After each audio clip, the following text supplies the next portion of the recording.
Vou desenhar alguém aleatório pra ver quem vai cair.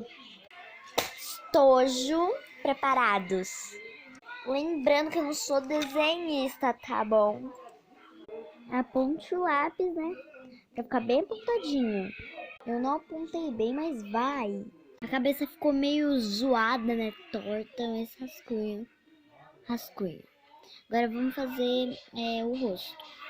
Fiz aqui o olho, eu só fiz o outro. Não fiz o outro olho porque eu vou fazer uma franja aqui. Agora o cabelo.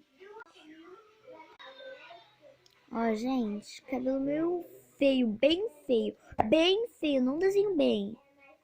Pintura. Foi isso. Escrevam aqui embaixo nos comentários o que você acha que parece. Ninguém, né? Porque ficou uma porcaria.